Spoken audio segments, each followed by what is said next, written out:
నమస్తే.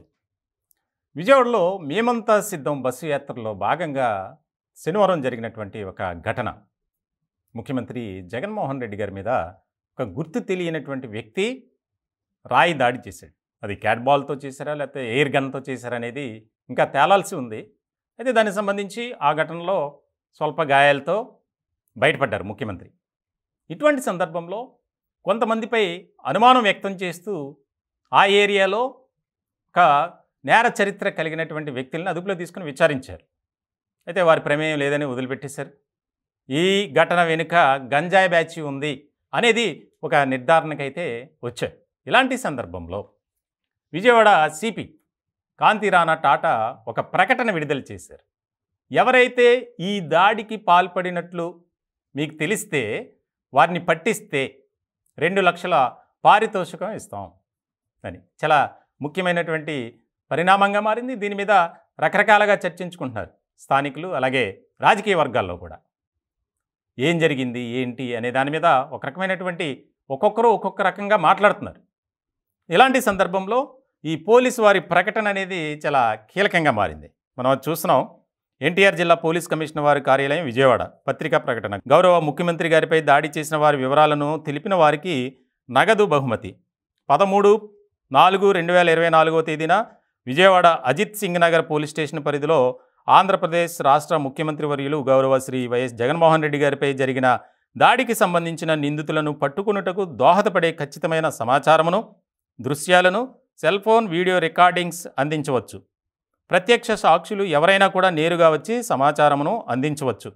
ఈ విధముగా కేసుకు దోహదపడే సమాచారం అందించిన వారికి 2 లక్షల రూపాయల నగదు బహుమతిగా ఇవ్వడం జరుగుతుంది.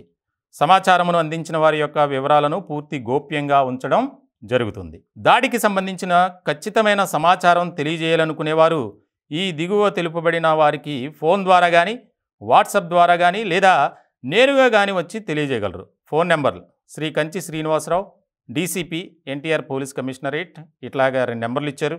ఆఫీస్ అడ్రస్ కూడా పెట్టారు. దీనికి సంబంధించి చాలా కీలకమైనటువంటి పరిణామంగా ఇది మారింది.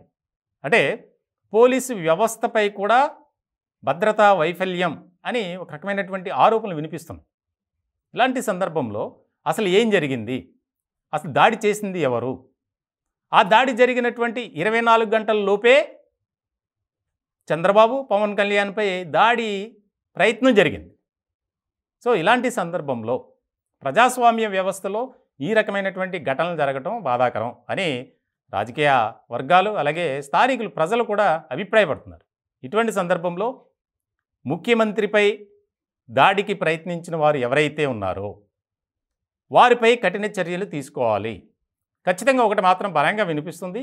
ఆ ఏరియాలో ఉన్నటువంటి గంజాయి బ్యాచ్, ముఖ్యంగా విజయవాడ నగర పరిధిలో కనుక మనం చూస్తే సింగ్ నగర్ అంటే ఫస్ట్ గుర్తొచ్చేది గంజాయి బ్యాచ్ అంటారు.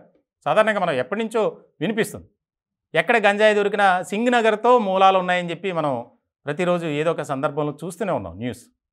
ఇటువంటి క్రమంలో అక్కడ కొంతమంది తాగిన మైకంలో ఇలా చేసి ఉండొచ్చు గంజాయి బ్యాచ్ అనేది ఒక రకమైనటువంటి ఫీడ్బ్యాక్ అనేది బయటకు వచ్చింది. ఇటువంటి సందర్భంలో ఈ ప్రకటన కూడా చాలా ముఖ్యమైనటువంటి అంశంగా మారింది. ఎందుకంటే కొంతమంది దగ్గర ఖచ్చితమైనటువంటి సమాచారం ఉంది. ఆ దాడి చేసిన వ్యక్తితో పాటు కొంతమంది యువకులు కూడా ఉన్నారు, వారైనా చెప్పొచ్చు అనేది పోలీసుల అభిప్రాయం. మొత్తానికి చూడాలి ఈ యొక్క ప్రకటనతో ఏ రకమైనటువంటి పరిణామాలు చోటు చేసుకుంటాయనేది చూడాలి.